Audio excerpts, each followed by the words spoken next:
Oh yeah. Oh yeah. Oh yeah. Oh yeah. Oh yeah. Oh yeah. Oh yeah. Ideke idima idima idima idima idima. Oh karuwa idima idima idima idima idima. Ideke idima idima idima idima idima idima. Babu. Oh yeah.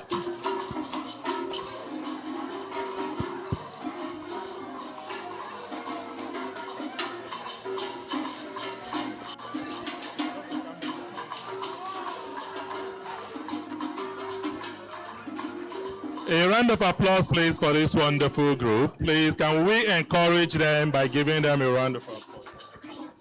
All right. Thank you so very much. Again, in Igbo. Please bring it down. Thank you. Thank you. Now, this thing we want to do, we don't invite to come walk up. All right. Thank you so very much. Please, a round of applause, please, for this wonderful group. Thank you so very much. By way of context, this group was actually meant to perform at the just concluded 2006 World Cup, 2026 World Cup, but the notice came very late, so we're not able to work out the modality. So look out for them in the next World Cup. I don't even know who is hosting it next, but this group will definitely come. Thank you so very much for that wonderful performances. While we're having this, it's only natural for us to give honor to whom honor is due. Right about now, we would want to specially recognize and welcome each and every one of us once again. I know I said this in passing at the beginning of this event. Usually, we would not have an event without our audience. But in no particular order, we would want to specially recognize our elders in the house. We have our very own Reverend Father CHUKWU Okafor in the house. Please, Father, a wave and a round of applause, please.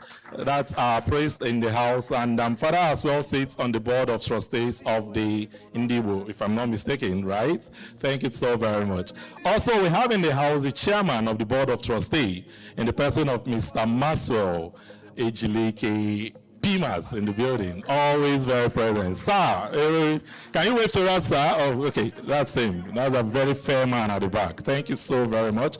Also, we have our main stars, our very own, our counselor, young John, and the beautiful, amazing wife. Thank you so. Please, a round of applause, please, for our counselor. He was even surprised because the last time I promised we were going to give him an Igbo name, but I would still meet some of the elders in the house to formally give you that name. We promised you one. Also, we have our very own, our officer Matthew. The last time you were here, right, we talked about something at the beginning of this event. We will try and work on that. A round of applause, please, for our officer in the house. We have as well our very own, the immediate past president of the Association of Nigeria in Nova Scotia, in the person of Agunze Onka Azuka. A round of applause, please. And then to our amazing and amiable women group, our very own Dr. Olugu, right?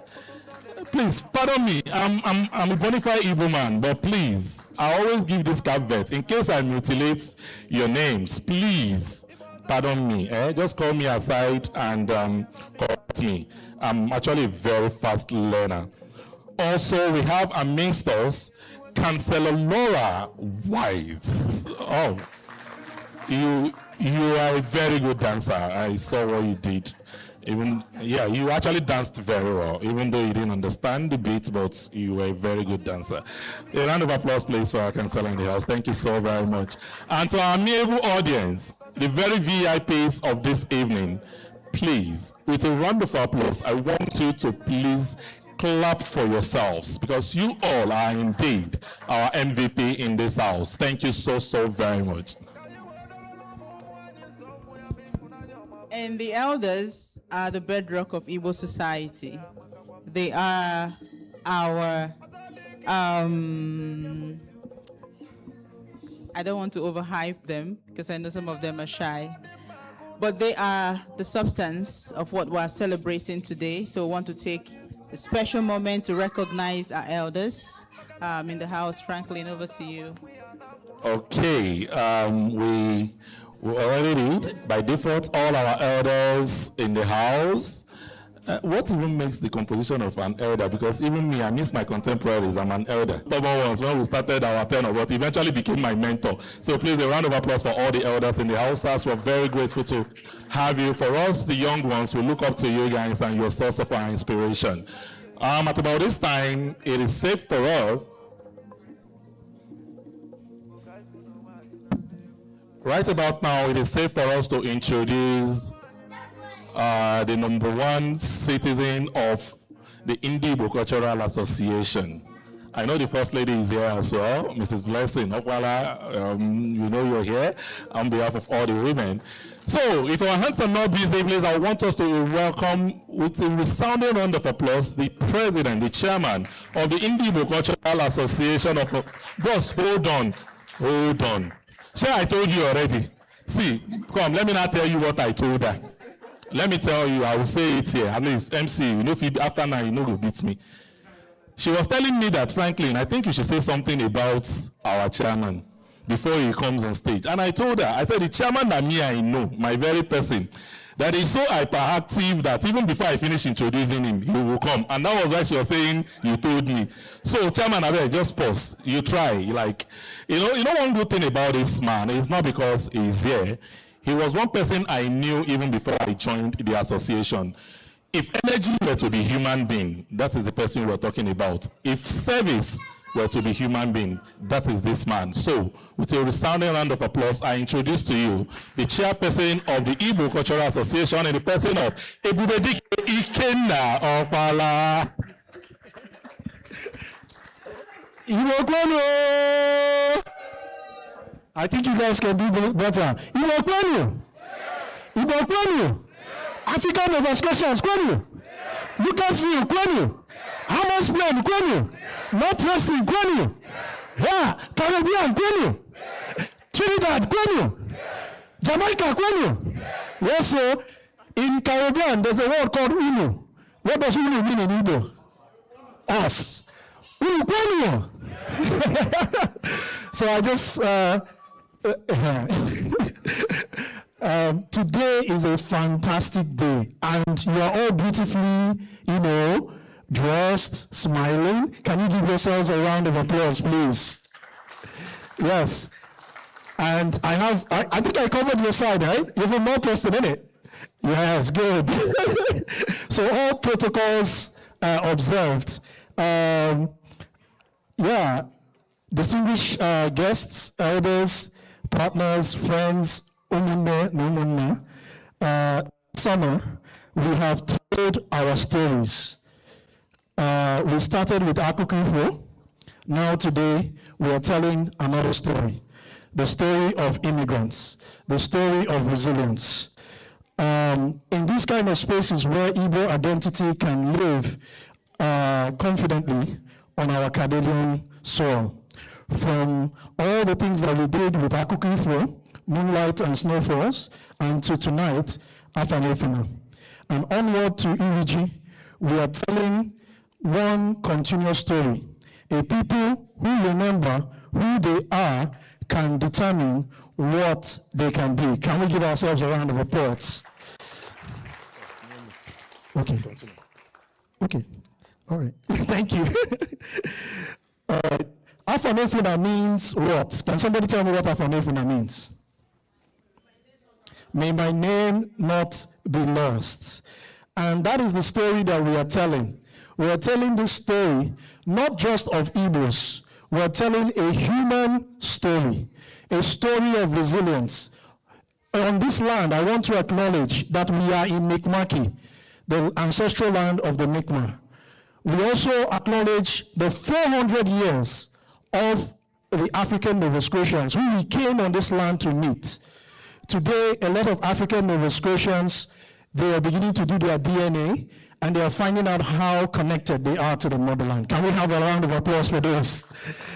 They're having to do that to show you that, in mathematics, there's something we calculate called convergence. And I believe these stories that we are telling is bringing us to one point. As Professor Sani would normally say, it is a point of convergence, and for 154 Africa, right? I don't know if I paraphrased you correctly. So to our documentary tonight, participants and scholars, volunteers, artists, sponsors, partners, and every person who entrusted us with their story. As Namasino, Dalono. Yes, sir. What I just said is thank you in Igbo. Dalo, it means thank you in Igbo. And to everyone who has come here tonight, whether Igbo or encountering our story for the first time, welcome. And this history now has you as a witness. Tonight, on August 15, we will gather again for Iriji, where remembrance becomes celebration and thanksgiving. To Onye Metara, Metara Yabulu, Kayoma Yoji, Kana Canada, let our good works bring us good fortune, and let the land of Canada be fruitful and be fruitful to us. Thank you very much, and I want you to jam your hands for yourselves. Thank you. Thank you so very much. What an inspiring opening remark. That's how we do it. Right about this time, before we call on the next speaker with the opening remark, like I said at the beginning of this event, we would try as much as possible to keep to the time. We kind of omitted some of our dignitaries while we were mentioning the name, even though we recognized everybody. But then again, there are some persons that we ought to make special mention of. And this particular person, I got to meet him just a few hours before that event. So I'm kind of tendering these apologies. It's not as if I'm very forgetful, but you know how these things say. That person is our very keynote speaker for this evening. I want us, with a resounding round of applause, to appreciate. You would see reasons by the time he's done with his section why we need to recognize and formally welcome him again to our midst in the person of Dr. Isaac Sane. All right. Thank you, Doctor. So, like I said, after his section, you will see why, Dr. Sit. After the section, you will see why we did this thing. By the time we're done with the next episode, the section of the event, you would appreciate why we did what we just did now.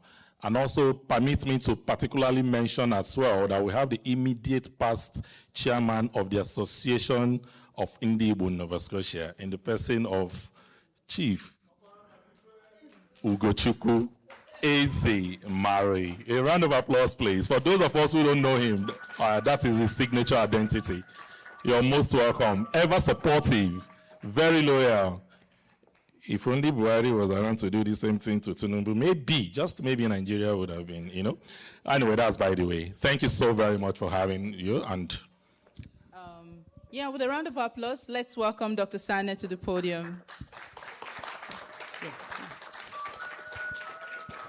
Hey, just give me 1 minute to properly introduce you academically before we allow you to bless us with your wealth of knowledge this evening. Thank you. Thank you very much. Dr. Isaac Sane, apart from knowing him personally and professionally, he's a colossus, by the way. I feel very honored, extremely honored to be able to read your bio, a little bit of your bio, because I can't read all of your bio right now. But Dr. Isaac Sane, for those who do not know him, is a Black Studies and Cuba specialist at Dalhousie University. He's a coordinator of the Black and African Diaspora Studies Program, also known as the BAFD program, very influential program at Dal. He's also been a long-time community activist. Dr. Sane was director of Dalhouse's Transition Year Program, the groundbreaking program established in 1970 to address the educational barriers and injustices that confront the Mi'kmaq Nation, other indigenous peoples, and the African Nova Scotian community. His teaching, research, and scholarship encompass Africa, the Caribbean, the U.S. Civil Rights Movement, Cuba, and Black Nova Scotian history. He is the author of Cuba, A Revolution in Motion, published by Z Publishers in 2004, and is also the author of Africa's Children Return, Cuba, Africa, and Appetites Earned, published by Lexington Books in 2022. He is a recipient of the Dalhousie University's President's Award for his advancement of equity, diversity, and inclusion. His roots lie in the Black Nova Scotian community and the Caribbean, but he's everywhere. You can see that he identifies with us so profoundly. Everywhere we go, you see Sane behind us. It's partly the reason why we have this hall and several other halls that we have used in the past and we're going to use in the future. You can clap to that. Yeah, so he's, a community activist. He identifies with every African community, whether you're Igbo or he was just telling me that we'll have another program by March next year to commemorate the Ghanaian 70th independence, and he's going to be, organizing that program. So he's an African to the core. He is also an activist, of course, and participant in the anti-war movement and the anti-racist struggle. And then he passionately believes in the collective power of the people to transform the world in ways that bring forth equity, justice, and human dignity. So with every humility and with, utmost respect this evening, help me welcome Dr. Isaac Sane to give us a keynote speech for this occasion. Thank you, Doctor. Well, good evening. Welcome, sisters and brothers, elders, friends, colleagues, students, members of the African Nova Scotian community, members of the Igbo community, distinguished guests, and all those who have gathered to celebrate this remarkable occasion.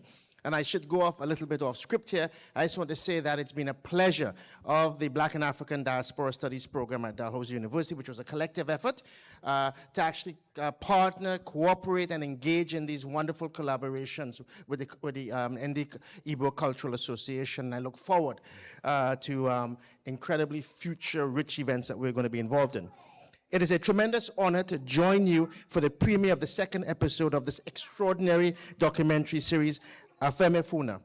And I think it's important as well. I mean, one can't think of what's going on in the United States as a particular president threatens the African American Museum of Culture and History, this erasure.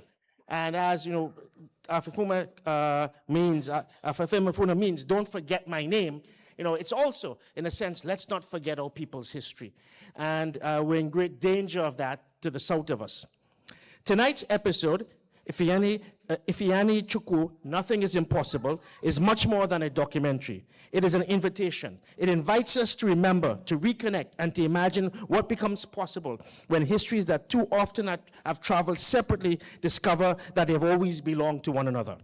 The title itself carries profound meaning. It is not merely optimism. It is a philosophy of perseverance. It is the conviction that communities can survive unimaginable hardship, that cultures can endure attempts at erasure, and that people separated by oceans and centuries can nevertheless find one another again. This is precisely the story this episode tells.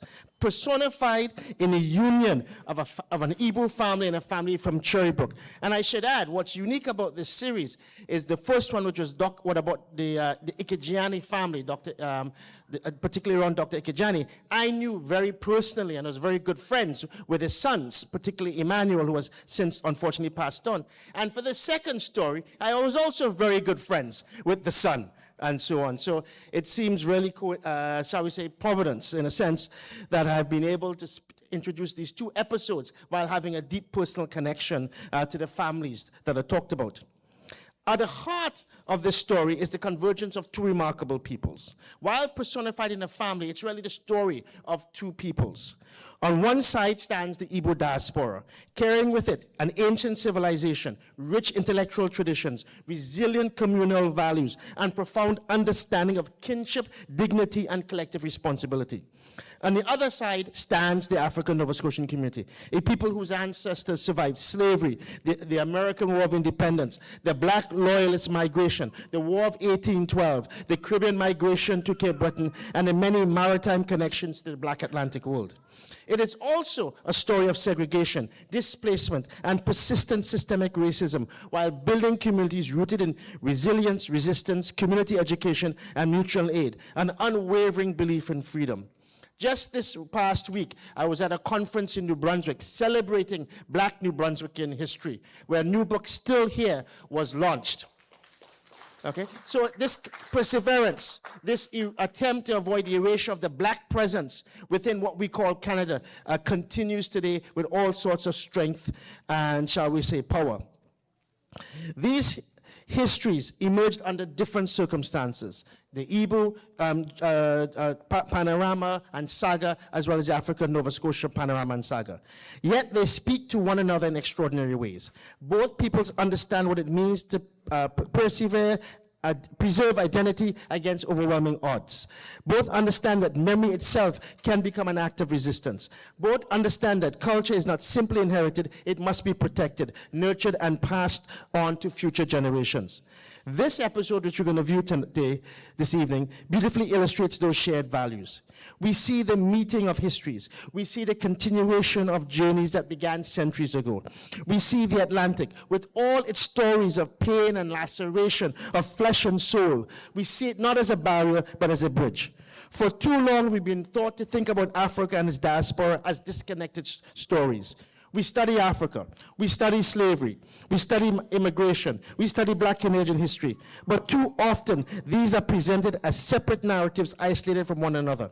Yet Black history has never unfolded in isolation. The movement of peoples, ideas, philosophies, cosmologies, traditions, languages, and cultures across the Atlantic has always connected us. The arrival of contemporary African immigrants to Nova Scotia is not the beginning of a relationship. It is in many respects a homecoming. That is why this documentary matters. It reminds us that history is not only preserved in archives, it lives in conversations. It lives around dinner tables. It lives in weddings. It lives in languages. It lives in names. It lives in the stories grandparents tell children before they sleep. These are not small things. They are how civilizations and peoples survive. As someone who has spent many years studying the histories of Africa, the Caribbean, Cuba, and the global African diaspora, I've often argued that the greatest challenge before us is not the absence of history, it is the fragmentation of memory. Colonialism did not simply occupy land, it sought to divide peoples from one another. It separated Africans from Africans. It encouraged us to imagine that our histories began only when empire recorded them. Projects such as this documentary series reject that fragmentation. They recover continuity. They remind us that the African world has always been interconnected. This episode also speaks to another truth that deserves recognition. Communities flourish when they welcome one another. African Nova Scotians have long fought for justice, recognition, and equality within this province. The growing African immigrant communities bring new experiences, new perspectives, and renewed cultural vitality. Together they enrich Nova Scotia, not because they become the same, but because each brings distinctive histories while recognizing shared struggles and common aspirations. Solidarity has never required uniformity. It requires mutual respect. It requires listening. It requires humility. Tonight's story reflects exactly that. It reminds us that identity is never diminished by encounter. Instead, identity and meaning deepen through relationship. One of the aspects of this series that has particularly moved me is its attention to oral storytelling. Across Africa and through the African diaspora, stories have always been among our greatest institutions. Long before universities, long before textbooks, long before official archives, there were stories. Stories preserved philosophies. Stories preserved law. Stories preserved ethics. Stories preserved history. Every generation inherited the responsibility to receive these stories faithfully and pass them forward. That responsibility belongs to all of us as well. Our task is not merely to remember, our task is to ensure that future generations inherit stories worthy of remembering. As we watch tonight's episode, I encourage us to see beyond the individual narrative unfolding on screen. See the larger story. See the generations separated by the injustices of history, discovering one another once more. See cultures not disappearing but flourishing. See traditions not frozen in time but continuing to evolve and develop. Most importantly, see possibility. The possibility of stronger communities. The possibility of deeper understanding. The possibility of new friendships. The possibility of shared futures. In many respects, this is what the documentary proclaims. Not because history has been easy. Not because injustice has disappeared. But because hope remains stronger than despair. Because memory remains stronger than forgetting, because community remains stronger than isolation, and because love, respect, and solidarity continue to create futures that previous generations could scarcely have imagined. Before I conclude, I wish to acknowledge that those whose vision made this remarkable series possible deserve a tremendous round of applause.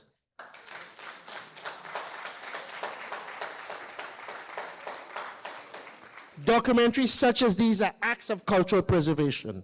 They ensure that the stories of our communities are not lost. They create archives for future generations. They invite dialogue across communities. And they remind us that history belongs not only to scholars, but to all who live it. To everyone who contributed to this project, its creators, researchers, storytellers, community members, elders, and families, thank you. You have given us more than a film. You have given us a gift.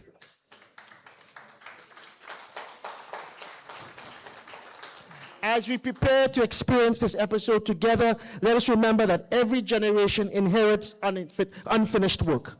Our ancestors crossed oceans under circumstances they did not choose.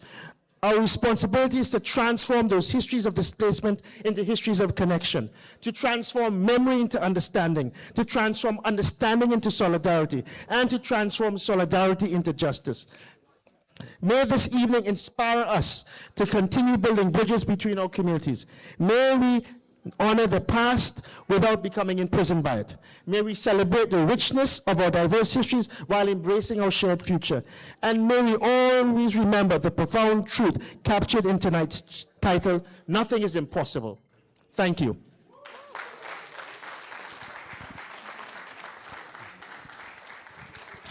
Thank you so much. Thank you so much, Dr. Sane. Thank you.